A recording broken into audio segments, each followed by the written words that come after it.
For those of you that follow my channel for any amount of time, before we start the 2024 season, you'll know that a couple of years ago, probably now, I did a video called My Last Knife. It's on this one here. It's my BK6 that I did all the customizing to. It's not the one you buy off the shelf anymore, and it's obviously a handmade sheath, those kind of things. But it's because I found a knife that I loved, and it met all my criteria.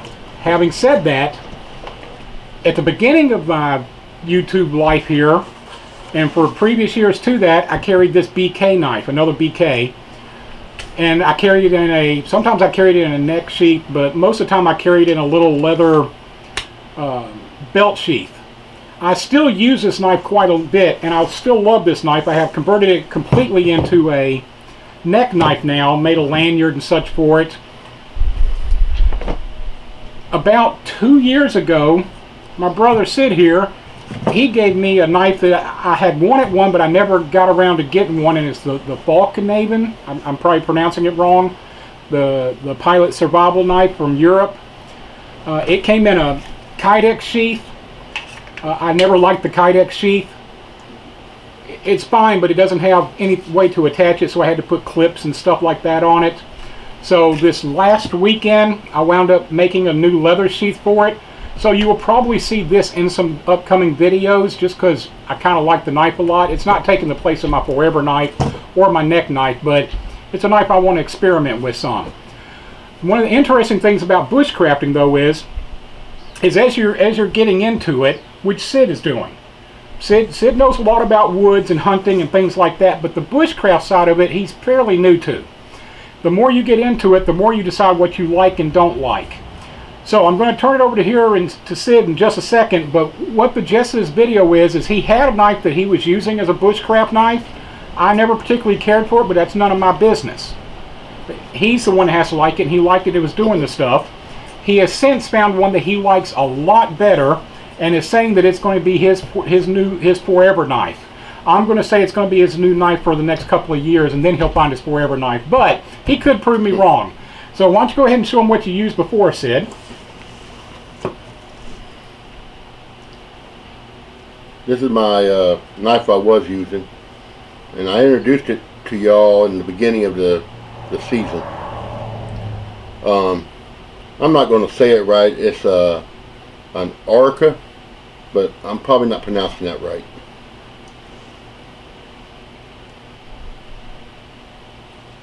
Yeah. Maybe a Circa or an Orca? Yeah. Circa or Orca or something.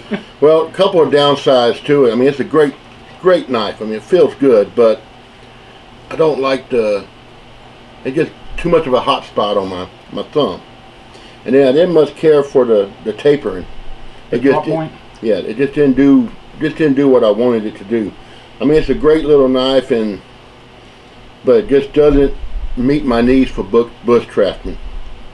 So where'd you go to? So I've gone to Ontario Bushcrafting Knife.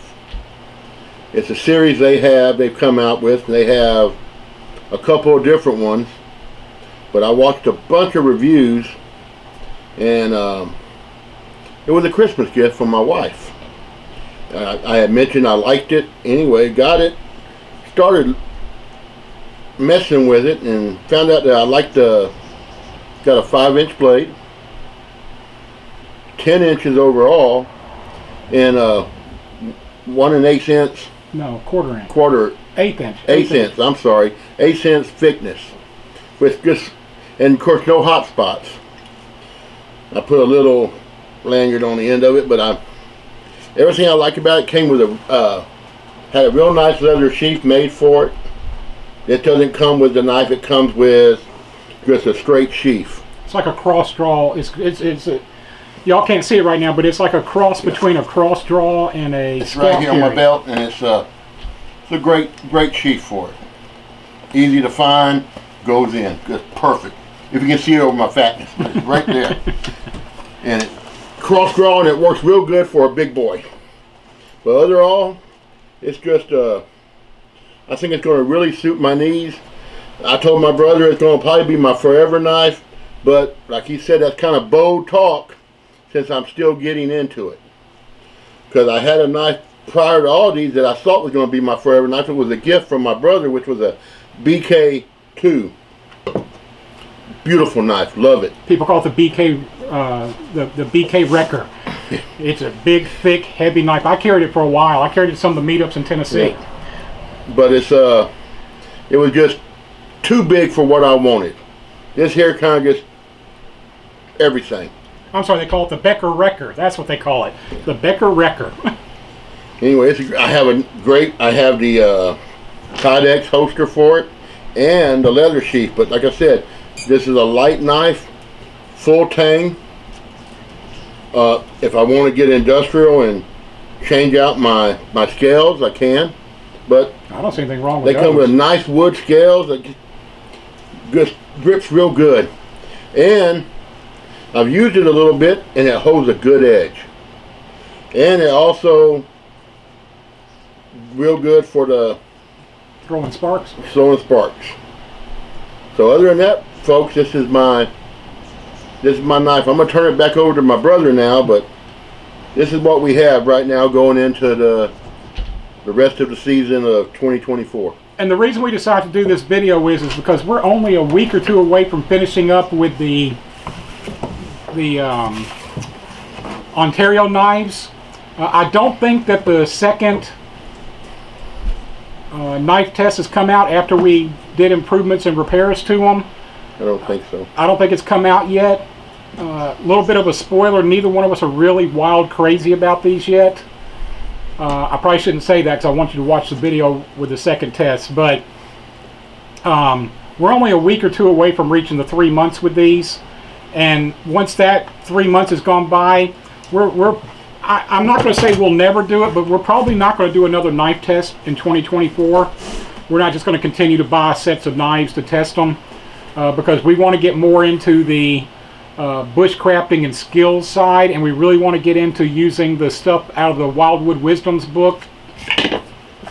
This one, we're gonna start doing an entire series on projects out of there and showing how those projects work and how well they work and things like that. So once we get to past this knife test, because, well, we won't talk about it. Once we get past this knife test, we'll be going to our real bushcrafting knives to do these projects. Other than that, just remember, folks, if you find something better, you can always switch. I switch stuff all the time. And I quite often go back. You know, I'll switch to something and then go back, and I'll switch and go back. This knife is the perfect example. I started with it, and then I left. And then I come back to it, and I left. And I come back to it, and I left. And I've shown y'all in the knife videos before, my original survival knife breaks every rule in the survival world. It's one of those kind of Rambo looking knives with the storage and the handle and all that, and I have physically been around the world with that knife. I've been to the Middle East, Africa, everywhere with that knife. It never failed me. But it's not a good bushcrafting knife. I used it because I love the knife. So if you find something that works better, try it out, test it, do your thing, do you. Whatever knife makes you happy. Until next time, remember, get out in the dirt and have some fun.